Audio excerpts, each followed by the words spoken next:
Welcome to Motivation at Hand, Ma. To know is to know how. In the land of Kush, an awe-inspiring civilization thrived in Sudan approximately 5,000 years in the past. Yet, why did it fade into oblivion? In epochs past, where myths reside, symbols hold their timeless sway. Through changing tides, meanings collide. Mysteries echo, night and day. Across the ages, questions roam. Time's elusive grasp we seek. What hour? We ask, yet far from home. Myths persist, their secrets speak. With each new dawn, old names transform. Yet symbols stand, a constant thread. In shadows cast, their essence warm. Mythology's tales, forever spread. So let us ponder, hearts alight. What time we truly call our own. Myths' whispers guide us through the night. Their legacy forever known. Hecate, also known as Hecht, Hecate, Hecht, Hecate, and Ek, is a deity from PreDynastic Kemet, Egypt, associated with attending births. In the land of Kush, also known as Island of Flame or Primordial Hill, a dazzling civilization thrived nearly 5,000 years ago. This ancient culture, called Ogdode and PreDynastic Indus, once united in the pursuit of divine wisdom. The Ogdode consisted of 8 powerful deities, balanced in their expression with masculine and feminine attributes. Each morning, Hecate attends Ra as he is born again. In the eyes of the ancient Egyptians, frogs were powerful symbols of life and fertility, as evidenced by the yearly flooding of the Nile that brought prosperity to the once barren lands and gave rise to countless frogs.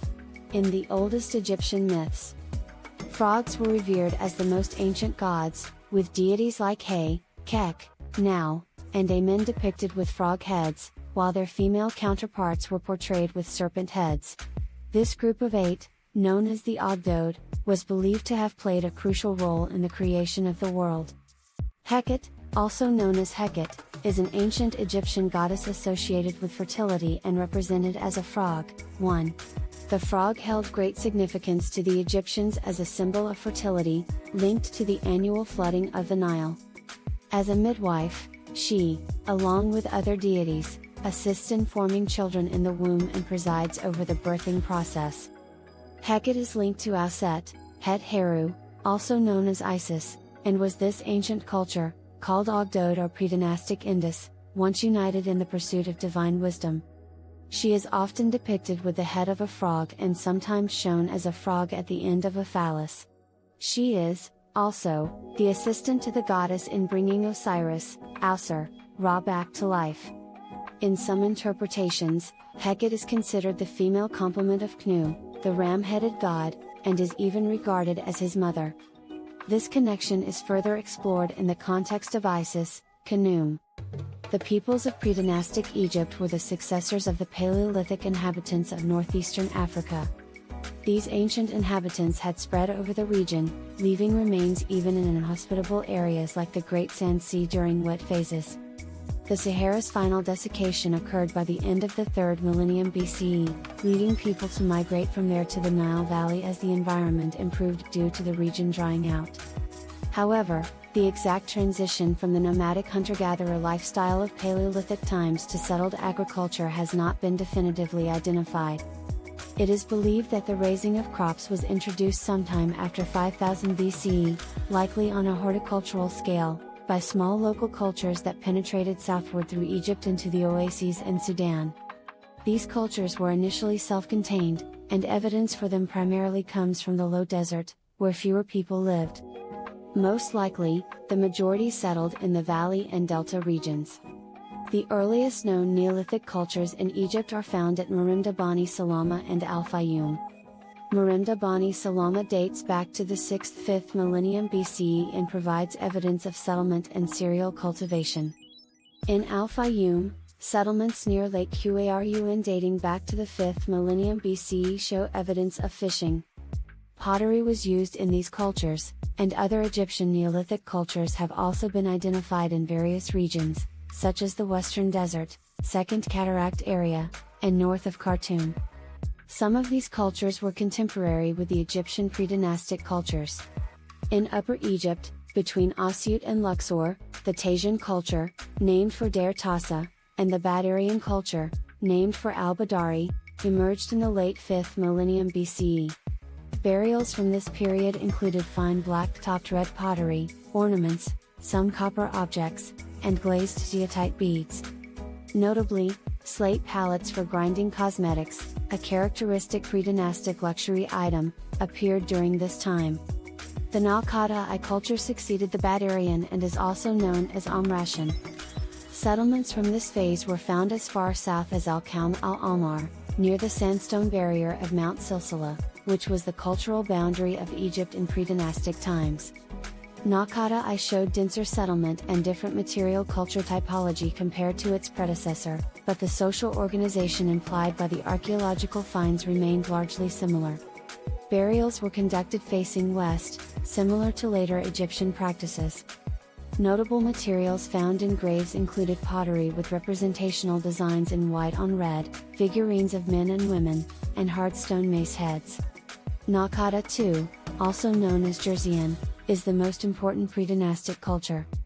It spread throughout Egypt, and culturally similar Nubian group sites were found as far south as the Second Cataract of the Nile and beyond. Large settlements developed at Al-Kaum al-Almar, Naqada, and Abydos, indicating an increase in settlement concentration and differentiation in wealth and status. Some regions, like Asyut and Al-Fayoum, may have been sparsely settled and possibly supported a pastoral population. Al-Ma'adi, near present-day Cairo, was an extensive settlement that traded with the Middle East. Naqada II saw an increase in prestige objects like stone vases and elaborate cosmetic palettes, as well as the use of flint to produce ceremonial knives. Late Naqada II, sometimes termed Naqada III, spread throughout Egypt and appeared to replace the local Lower Egyptian cultures. Links with the Middle East intensified during this period. Objects with written symbols of royalty were found throughout the country, indicating the emergence of a political unification. Abydos became preeminent, and its late pre-dynastic cemetery of al-Khayyab was extended to serve as the burial place for the kings of the First Dynasty. Objects bearing a falcon on a decorated palace facade symbolize the reigning king as the manifestation of an aspect of the god Horus, marking the beginning of the king's titulary. Over time, Egyptian society evolved under the rule of kings who introduced writing and established the first bureaucratic administration. These kings, possibly ruling for more than a century, may correspond to the names preserved on the Palermo stone, though direct identification remains uncertain. One of the later kings was likely Narmer, whose name has been found in various locations, and who is depicted wearing the two chief crowns of Egypt on a ceremonial palette and mace head. His reign saw the elaboration of the king's position in society through pictorial and written forms. During this time, Egyptian artistic style, conventions, and writing were developed, leading to a rapid transformation of material culture, with dynastic Egyptian prestige objects differing significantly from their pre-dynastic predecessors. The early dynastic period, circa 2925–circa 2575 BCE, marked the beginning of the historical era with the introduction of written records in the form of regnal year names, which were later collected in documents like the Palermo stone. Menes, considered the first king of Egyptian history, is a figure based on later records, not the actual unifier of the country. He is known from Egyptian king lists and classical sources, credited with irrigation works, and believed to have founded the capital, Memphis. Some objects from this period mention a possible men, potentially referring to Menes. If accurate, he might be the same person as Aha, likely Narmer's successor and the founder of the First Dynasty. Changes in naming patterns of kings support the notion of a new dynasty during his reign. And the massive tombs at Saqqara near Memphis point to the shift of capital. Memphis became a new capital, though the tradition of burying kings at Abydos continued. The mortuary cults for the kings may have been conducted in designated areas closer to cultivation. During the late pre-dynastic and early First Dynasty, Egypt extended its influence into southern Palestine, probably reaching Sinai, and conducting a campaign as far as the Second Cataract. The First Cataract area, centered on Elephantine, became permanently incorporated into Egypt, but Lower Nubia remained outside Egyptian control. Between the late pre-dynastic times and the 4th dynasty, the Nubian group ceased to exist. There are indications of political centralization around Kshul, but this did not lead to further progress and may have prompted a preemptive strike by Egypt. Nubia's proximity to the largest state of the time hindered its advancement. Papyrus, the artificial writing medium, was invented during the middle of the 1st dynasty. Writing gradually spread during the 1st dynasty, but as it was mainly used for administration, surviving records were kept within the floodplain. The period saw prosperity, with numerous tombs of varying wealth discovered throughout the country.